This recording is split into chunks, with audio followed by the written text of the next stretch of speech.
এবার বিপদে পড়ে রীতিমতো আর্টিস্টকে ডেকে এনে সেই চোখের গোটা চেহারার একটা নমুনা তৈরি করার আদেশ দিল ইন্দ্রাণী গাঙ্গুলি। হ্যাঁ বন্ধুরা, ভিডিওতে লাইক দিয়ে দেখতে থাকুন যে মুহূর্তে কিনা দেবলীনা হুমকি ধামকি দিয়ে আগামী 7 দিনের আলটিমেটাম দিয়ে যায় এবং 7 দিনের মধ্যে কোনো মতে যদি ইন্দ্রাণী গাঙ্গুলি এবং আয়ুষ কোনো মতে গাঙ্গুলি গ্রুপ অফ কোম্পানিজের লোগোর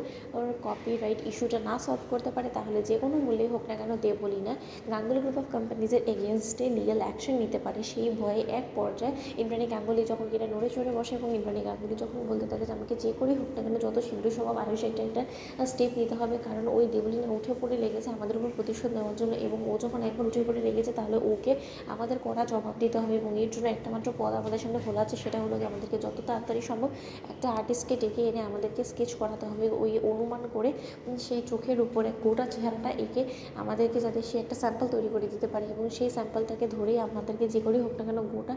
চন্দননগরে হুন্নি হয়ে খোঁজে খুললো যে কোনো মূল্যেই হোক না কেন সেই মেয়েটাকে খুঁজে বার করতে হবে, কারণ একমাত্র সেই পারে আমাদেরকে এই বিপদের হাত থেকে রক্ষা করতে। নয়তো একবার যদি দেবলীনা আমাদের এগেনস্টে কোনো রকম কোনো লিগাল অ্যাকশন নিয়ে নেয় তাহলে কিন্তু আমাদের কোম্পানি অনেক বেশি বদনাম হয়ে যাবে, এবং সেটা তুমি খুব ভালো করে বুঝতে পারছো। আয়ুষ অন্যদিকে আয়ুষ বলতে থাকি যে মা এই সমস্ত প্রবলেমই হয়তো দাঁড়াতো না যদি না আমরা রাতুলকে ঠিক সময়ের মতন জিজ্ঞেস করে নিতাম, ইনফরমেশনটা ওর কাছ থেকে নিয়ে রাখতাম যে ও যে লোগোটা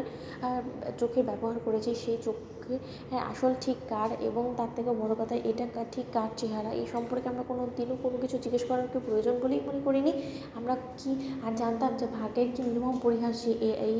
এতটুকু কম বয়সে ওকে প্রাণ হারাতে হবে, প্রাণ দিতে হবে, কুসুমকে বাঁচাতে গিয়ে তো প্রাণ হারালো, কিন্তু তাই বলে আমরা আমাদের কোম্পানিতে এরকম একটা লোগো ব্যবহার করার আগে আমাদের একবার হলো রাতুলের কাছে এনকোয়ারি করাটা দরকার ছিল, যেটা কিনা আমরা করিনি। এখন সেই রাতুলকে তো আমরা খুঁজে আনতে পারবো না, কারণ সে আর আমাদের মাঝে নেই, কিন্তু এখন সব থেকে বড় প্রবলেম হয়ে দাঁড়িয়েছে যে এই চেহারাটা ঠিক আমরা কোথায় খুঁজে পাবো। মা তুমি একবার ভেবে দেখো, অনুমানের উপরে যদি একটা চেহারা এঁকেও দেয় তাই বললে তো সেটা প্রমাণ হয়ে যায় না যে না সেই ব্যক্তি এই ব্যক্তি ঠিক। সেই সময় ইন্দ্রাণী গাঙ্গুলি বলতে থাকে যে না না না আয়ুষ, তুমি আমার কথাটা বুঝতে পারো না, আমি যাকে ডেকে পাঠিয়েছি সে খুবই বড় মাপের একজন আর্টিস্ট, এবং সে ডেফিনেটলি কিছু না কিছু একটা ওয়ে আমাদেরকে বের করে দেবে। অন্যদিকে সন্ধ্যের দিকে যখন কিনা সে আর্টিস্ট চলে আসে এবং সেই আর্টিস্টের দক্ষতার কারণে যখন কিনা অনেকখানি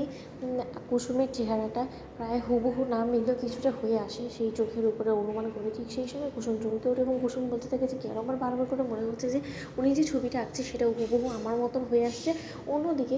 যখন কিনা আয়ুষের কাছে গিয়ে ঈশান বলতে থাকে যে হ্যাঁ রে ভাইজা, তোর এই চেহারাগুলো যেটা আঁকার উনি চেষ্টা করছে সেটা বড্ড বেশি চেনা জানা বলে মনে হচ্ছে না। অন্যদিকে আয়ুষ বলতে থাকে যে এই কথাটা তো আমারও, কিন্তু জানিস তো ঈশান, আমি একটা কথা ঠিক করে ফেলেছি যে এবার যদি আমি তাকে আমার চোখের সামনে পাই এবং তাকে আমার নাগালের মধ্যে আমি পাই, তাহলে এবার আমি কোনো মতে তাকে হাতছাড়া করবো না, কারণ আমি রীতিমতো এই দুটো চোখের প্রেমে পড়ে গিয়েছি। তো বন্ধুরা লাইক কমেন্ট শেয়ার করে সাবস্ক্রাইব করতে ভুলো না।